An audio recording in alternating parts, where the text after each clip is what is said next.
and so then he found out that I'm just a human being.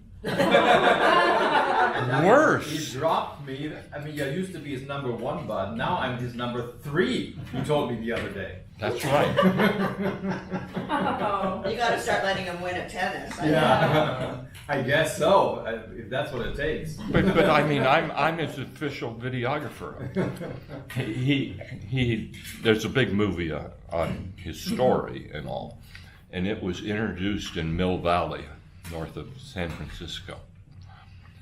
And I went up, and Frank didn't know I was coming. That was a surprise. And he's walking in, and there we are. Yeah. That was it was a great event. That was wonderful. Then unexpected. Well, Frank, we spent last month looking at the materials that are on YouTube about you. So we have some background. Okay. But our purpose was to have the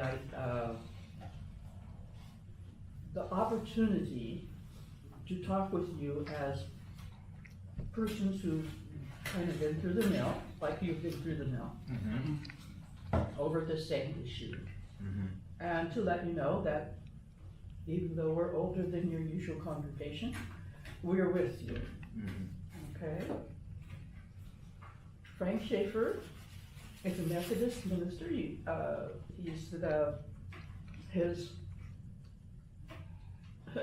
No, I'm not going to say claim to fame.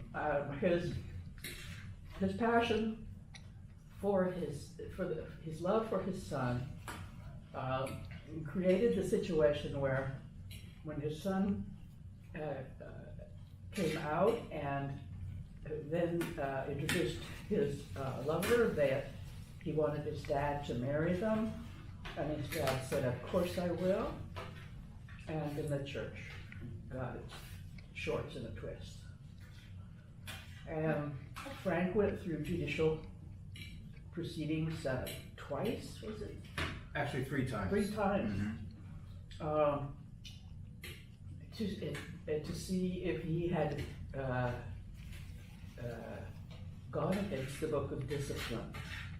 And of course they said he had, but it seemed to me that several of the people were saying, but this isn't right. But they did say it is a breach of the Book of Discipline, but it's just not right. And Frank and I were talking about a meeting that's coming up for the United Methodists in just a few days, where they're going to be voting on plans of governing themselves going forward. One plan says that they will remain one church and they will honor all genders, and they will allow for gay, lesbian, and bi people to be transgender people to be clergy. And another one says, well, maybe we'll just let everybody decide for themselves what they want to do. And then a third one says, no. So the United Methodist Church is going to be voting on that in just a few days. It may make news. But that's not exactly what we're talking about. We're talking about Frank's integrity and passion to love his son and love his son's chosen. Isn't that it? That's it. Okay. So, Frank Schaefer, here we are. Well, thank you so much for that introduction, Werner. I want to just share a little bit more about my family. But before I do, I want to thank you for inviting me and for having me as part of your circle. And I do realize that some of you are a little bit older than I am, and that times were different when you grew up. And in fact, when it comes to gay, lesbian, transgender rights. Times were much, much worse than they are today, and I want to learn today from you what that was like for you, or still is to a degree like for you, to have gone through that experience. I've heard things, and I can't even imagine what it is like to be arrested for being gay or lesbian or transgender. I have not always been a progressive in my thinking and theology. I was raised in a fundamentalist church, in a Baptist church in Germany. And even though Germany overall is pretty liberal, the Free Church is not. It's usually very conservative. And so I was a part of that. I grew up in that. And I was taught that being gay is a sin. And of course, gay marriage was not accepted either. And so I grew up with this sense that there's something wrong with it, according to the Bible. That changed when I actually got to meet some gay people in Germany. In fact, there was a neighbor of mine who lived 3 stories down, who was just the nicest guy you could imagine. I loved talking with him, and I felt like I had a connection to him. And for the very first time, I was in conflict with what I was taught. Because I thought, wait, this doesn't make sense. How can he be so nice? And how can I feel this connection to this person when there's something wrong with this person, supposedly? And so, this gave me food for thought, and it actually deeply affected me when Mr. Siever died from AIDS. I was genuinely sad, and I was mourning his death. And by the time I received my call into the ministry, and I went through college and seminary, I had wrestled with this, and I'd come to a point where I was tolerant. I wasn't an activist at this point, but I was tolerant towards gays, lesbians, and transgender people, and I did see the things they went through, and I had a lot of conversations with many of them, even in my congregations, and I felt for them, and I affirmed them. But when my son came out in the year 2000, that changed things even more for me, because now it was my son who was gay. And I have to admit, even though I was tolerant at this point, I still went through all of the things that parents of gays and lesbians, as they come out, go through, including, questioning whether there was ever going to be a grandchild from my son, or what kind of life he would have. I was afraid for him, even in the year 2000. I mean, Matthew Shepard had just been killed maybe a couple of years before that. And so things were still not good, not as good as they are now. And not that they're perfect now, but there's a lot to be done. But I was afraid for him. I was like, I couldn't imagine what kind of life he would be leading. And we're raised with all these traditional concepts, and I had to work through that. And finally it dawned on me, what the heck? What am I thinking? Of course he can have a very happy life, and there can be grandchildren, even biological grandchildren in this day and age, all of that is possible. And why would I even think that he cannot have a happy life? And so one of the things that my wife and I certainly did from the moment he came out was we affirmed him, and we loved him and supported him 100%. And the other thing I really learned through this experience was how much suffering there is in the LGBTQ community, especially within the church, and especially in our children and our young people. As you may know, my son had considered suicide over this because the church had told him, the church leadership, it wasn't me, it was, I don't know where he got it from, but he got it from his own church, this message that you cannot be gay and go to heaven. And so he for sure thought he was condemned and he had no choice. So he started to pray the gay away. He tried. And he cried himself to sleep every night. And he got very depressed and to a point where he thought it'd be better for him to just be gone, for everybody concerned. And he wanted to throw himself off the steeple of the church. Had a plan in place.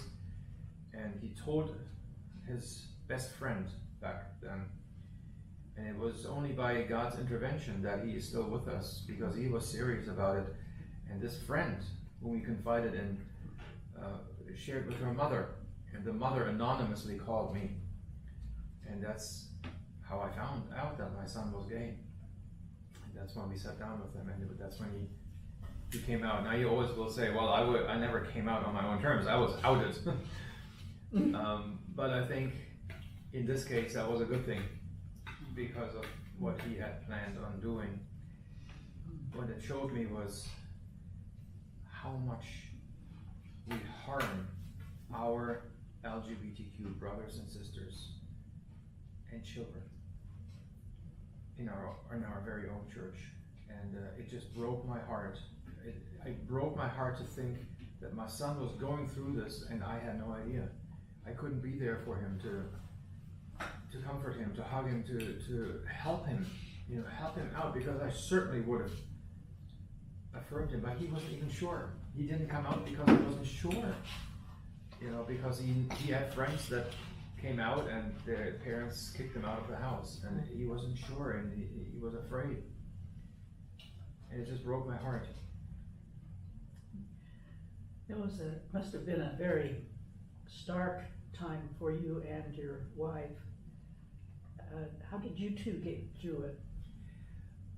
We read a lot of books together. We started going to there wasn't a PFLAG group in Lebanon, but there was a group called the Wider Circle, and we started to attend that, and there were a lot of parents of gay and lesbian bi children, and so we had a good connection with them, and our problem was also that the church that I was serving was extremely conservative, as are most churches in Lebanon, Pennsylvania. It's, like sometimes they call it Pennsyltucky, or the Alabama of Pennsylvania. It's an extremely conservative area. I mean, not just theologically, but politically and socially, and culturally, in any way you can imagine. And so my church was very conservative. And so even though I tried to be an advocate, I had to do it in very, very careful ways. And even then, sometimes it was too much. Even though I didn't directly say things, people would leave the church because they heard things, and they knew what I was saying without directly saying it, and that was already too much for them. And so it was extremely difficult to work in this church. And so when my son asked me to perform his wedding, which I did very gladly, it was a joy. It was a beautiful ceremony in Massachusetts. That was the only state at the time where gay marriage was legal. And we had this beautiful ceremony in a restaurant far away from my local church. And I wanted to share it with my congregation, or at least those in the congregation that I was friends with and that I knew, were in a different place theologically. But I didn't dare, because I knew I could be in trouble. And sure enough, it took the church almost 6 years to find out. But eventually they did, and it caught up with me. And then, of course, I was outed not only to my church, but the entire community. And as it went through the national news, the entire country. And now I could no longer be in the closet, because I felt like I was in the closet of sort too with my theology. I couldn't really tell the people what I was really thinking, And overnight, as this happened, I became an activist and an advocate for the LGBTQ community within my church, and it changed everything. And so I went through this trial that the church put on. It was a 2-day affair in an old church camp. And the sad part about that was my son had been there in that church camp, you know, for some of his spiritual experiences, and now it was being used for something so negative, something so painful. And he was there to testify on my behalf as well. And we tried to make a case, and I tried to tell my church, look, it was my son, you know, wouldn't you do that for your child? You know, it's my son, it was an act of love. And I argued with the scriptures, you know, and everything, and tried to really tell them this was an act of love. It wasn't an act of rebellion. But nonetheless, the church decided that they needed to punish me and they needed to set an example. And I think that was one of the big agendas during the trial. They needed to set an example so that other people would stop doing it. And so they took my credentials, they defrocked me, they took my church away from me, my local church, and I was there without a career and without a job, without an income and insurance and housing. And it was so amazing though, even in this dire situation, to see how the part of the church that is pro-LGBTQ came through